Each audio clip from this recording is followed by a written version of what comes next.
ಇವತ್ತು ನಾನು ಸಾಂಪ್ರದಾಯಿಕ ಶೈಲಿಯ ರಾಗಿ ಮುದ್ದೆ ಹಾಗೂ ಕೈಗೊಜ್ಜು ಮಾಡ್ಕೊತಾ ಇದ್ದೀನಿ. ತುಂಬಾ ಟೇಸ್ಟಿಯಾಗಿರುತ್ತೆ.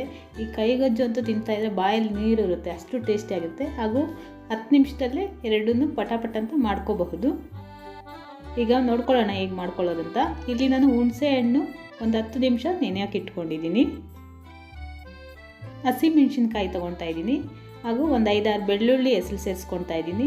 ಇದನ್ನು ಒಂದು ಸ್ವಲ್ಪ ಜಜ್ಕೊಳ್ಳೋಣ. ಕೈಯಲ್ಲೇ ಮಾಡ್ಕೊಳ್ಳೋದ್ರಿಂದ ಹಸಿಮೆಣಸಿನ್ಕಾಯಿ ಕೈ ಸ್ವಲ್ಪ ಹುರಿ ಆಗುತ್ತೆ, ಅದಕ್ಕೆ ಸ್ವಲ್ಪ ನಾನು ಜಜ್ಕೊತಾ ಇದ್ದೀನಿ. ಈಗ ಇದನ್ನು ಬೇರೆ ಬೌಲ್ಗೆ ಟ್ರಾನ್ಸ್ಫರ್ ಮಾಡ್ಕೊತಾ ಇದ್ದೀನಿ.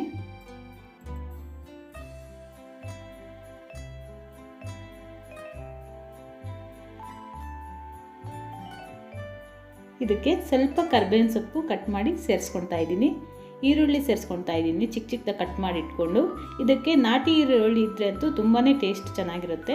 ಈಗ ಇದನ್ನು 1-2 ನಿಮಿಷ ನೀಟಾಗಿ ಕೈಯಾಗಿ ಚೆನ್ನಾಗಿ ಕಿವುಚ್ಕೊಳ್ಳೋಣ. ಈಗ ಹುಣಸೆಹಣ್ಣು ನೆನೆಸಿಟ್ಟಿರೋದು ಚೆನ್ನಾಗಿ ಕೈಯಲ್ಲಿ ಕಿವುಚಿ ಅದರಲ್ಲಿರೋ ನೀರಿನ ಅಂಶನೆಲ್ಲ ನಾವು ಗೊಜ್ಜು ಮಾಡ್ಕೊಳ್ಳೋದಕ್ಕೆ ಸೇರಿಸ್ಕೊಳ್ಳೋಣ.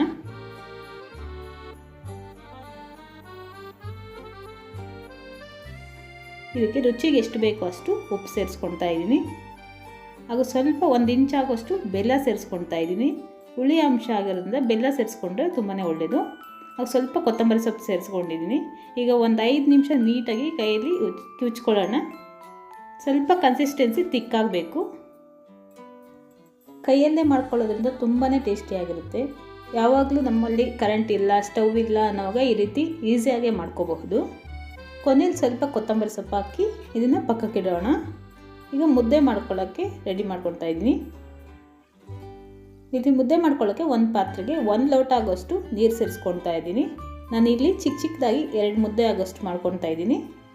ಈಗ ಇದಕ್ಕೆ 2 ಟೇಬಲ್ ಸ್ಪೂನ್ ಆಗೋಷ್ಟು ರಾಗಿ ಪೌಡರ್, ಸ್ವಲ್ಪ ನೀರು ಸೇರಿಸ್ಕೊಂಡು ಗಂಟಿಲ್ಲದೆ ನೀಟಾಗಿ ಮಿಕ್ಸ್ ಮಾಡ್ಕೊಳ್ಳೋಣ. ಅಥವಾ ಇದಕ್ಕೆ ಅನ್ನ ಅಥವಾ ಅಕ್ಕಿ ನುಚ್ಚಾದರೂ ಸೇರಿಸ್ಕೊಂಡು ಮಾಡ್ಕೋಬಹುದು.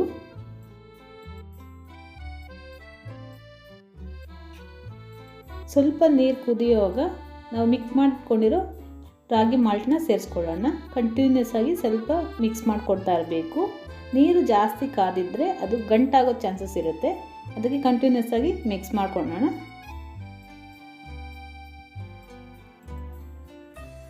ಇದು ಕುದಿ ಬರ್ತಾ ಇರೋವಾಗ ಸ್ವಲ್ಪ ಉಪ್ಪು ಸೇರಿಸ್ಕೊತೀನಿ ಟೇಸ್ಟಿಗೆ.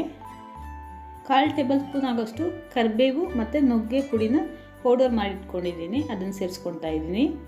ಈ ರೀತಿ ಸ್ಟೋರ್ ಮಾಡಿಟ್ಕೊಂಡಿದ್ದೀನಿ. ಈ ರೀತಿ ಮಾಡ್ಕೊಳ್ಳೋದ್ರಿಂದ ತುಂಬಾ ಒಳ್ಳೆಯದು.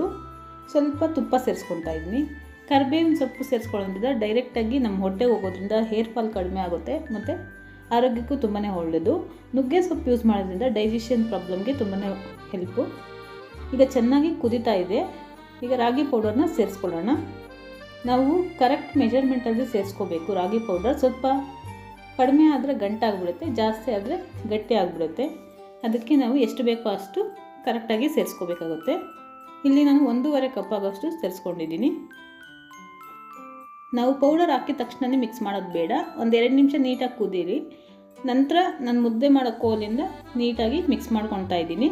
ಮುದ್ದೆ ಮಾಡೋ ಕೋಲಿಲ್ಲ ಅಂದರೆ ಚಪಾತಿ ಲಟ್ಟಣಿಕೆಯಿಂದಾದರೂ ಮಾಡ್ಕೋಬಹುದು. ನೀಟಾಗಿ ಕಂಟಿನ್ಯೂಸ್ ಆಗಿ ಮಿಕ್ಸ್ ಮಾಡ್ಕೊಳ್ಳೋಣ. ಗಂಟಿಲ್ಲದೆ ನೀಟಾಗಿ ಮಿಕ್ಸ್ ಮಾಡ್ಕೋಬೇಕು. ಸ್ಟವ್ ಮೇಲೆ ಮಾಡ್ಕೊಳ್ಳೋಕ್ಕಾಗಿಲ್ಲ ಅಂದರೆ ಕೆಳಗಡೆ ತೆಗೆದು ನೀಟಾಗಿ ಮಿಕ್ಸ್ ಮಾಡ್ಕೋಬೋದು. ಸ್ವಲ್ಪ ನಾನು ಗಟ್ಟಿಯಾಗಿ ಮಾಡ್ಕೊಂಡಿದ್ದೀನಿ. ಇನ್ನೂ ಸಾಫ್ಟ್ ಆಗಬೇಕಂದ್ರೆ 1 ಕಪ್ ಸೇರಿಸ್ಕೊಂಡ್ರೆ ಸಾಕಾಗುತ್ತೆ. ಈಗ ಮತ್ತೆ ತಟ್ಟೆ ಮುಚ್ಚಿಟ್ಟು ಒಂದು 5 ನಿಮಿಷ ಬೇಯಿಸ್ಕೊಳ್ಳೋಣ. ರಾಗಿ ಮುದ್ದೆ ಯಾವಾಗೂ ಚೆನ್ನಾಗಿ ಬೆಂದಿರಬೇಕು, ಇಲ್ಲಾಂದರೆ ಹೊಟ್ಟೆ ನೋವು ಬರುತ್ತೆ. ಈಗ 5 ನಿಮಿಷ ಆಗಿದೆ. ತೆಗೆದು ಕೈಗೆ ಸ್ವಲ್ಪ ಒದ್ದೆ ಮಾಡಿಕೊಂಡು ಮುದ್ದೆ ಟಚ್ ಮಾಡಿದರೆ ಅದು ಕೈಗೆ ಅಂಟಬಾರ್ದು. ನೀಟಾಗಿ ಒಂದ್ಸರಿ ಚೆಕ್ ಮಾಡ್ಕೊಳ್ಳೋಣ. ನಂತರ ಇದನ್ನು ನಾನು ಪ್ಲೇಟ್ ಮೇಲೆ ಮಾಡ್ಕೊತಾ ಇದ್ದೀನಿ. ಅದಕ್ಕೆ ಒಂದು ಬೌಲಲ್ಲಿ ನೀರು ಇಟ್ಕೊಂಡಿದ್ದೀನಿ ಪಕ್ಕದಲ್ಲಿ. ಪ್ಲೇಟ್ಗೂ ಸ್ವಲ್ಪ ನೀರು ಹಾಕಿ ತೊಳೆದಿಟ್ಕೊಂಡಿದ್ದೀನಿ. ಇದಕ್ಕೆ ನಾವು ಮಾಡಿಟ್ಕೊಂಡಿರೋ ಮುದ್ದೆನ ಟ್ರಾನ್ಸ್ಫರ್ ಮಾಡ್ಕೊಳ್ಳೋಣ. ಈ ರೀತಿ ಸ್ಪೂನ್ ಸಹಾಯದಿಂದ ನೀಟಾಗಿ ಅದನ್ನು ತೆಗೆದುಕೊಂಡು ಪ್ಲೇಟಿಗೆ ಸೇರಿಸ್ಕೊತಾ ಇದ್ದೀನಿ.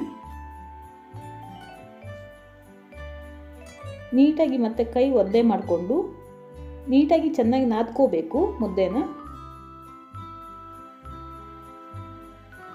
ಇಲ್ಲಿ 2 ಮುದ್ದೆ ಮಾಡ್ಕೊತಾ ಇದ್ದೀನಿ ನಾನು. ಚೆನ್ನಾಗಿ ನಾದ್ಕೊಂಡ ನಂತರ ನಮ್ಗೆ ಯಾವ ಸೈಜಲ್ಲಿ ಬೇಕೋ ಆ ಸೈಜಲ್ಲಿ ಮುದ್ದೆ ಮಾಡ್ಕೊಳ್ಳೋಣ.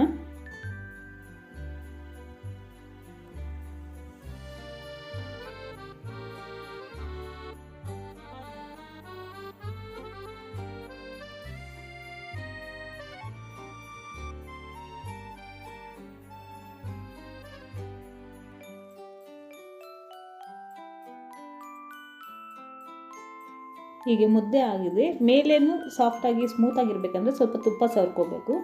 ನಾನಿಲ್ಲಿ ಗೊಜ್ಜು ಮಾಡ್ಕೊಂಡಿರೋದ್ರಿಂದ ಇದಕ್ಕೆ ಸ್ವಲ್ಪ ಮೇಲೆ ತುಪ್ಪ ಸವರ್ಕೊಂಡು ಈ ಗೊಜ್ಜು ಜೊತೆ ತಿಂತಾ ಇದ್ರಂತೂ ತುಂಬಾ ಟೇಸ್ಟಿಯಾಗುತ್ತೆ, ಅಥವಾ ಅನ್ನಕ್ಕೂ ಚೆನ್ನಾಗಿರುತ್ತೆ ಕಾಂಬಿನೇಷನ್. ಈ ರೆಸಿಪಿ ಇಷ್ಟ ಆದರೆ ಲೈಕ್ ಮಾಡಿ. ಇನ್ನಷ್ಟು ಈಸಿ ರೆಸಿಪೀಸ್ಗಾಗಿ ನನ್ನ ಚಾನಲ್ನ ಸಬ್ಸ್ಕ್ರೈಬ್ ಮಾಡ್ಕೊಳ್ಳಿ. Thank you for watching.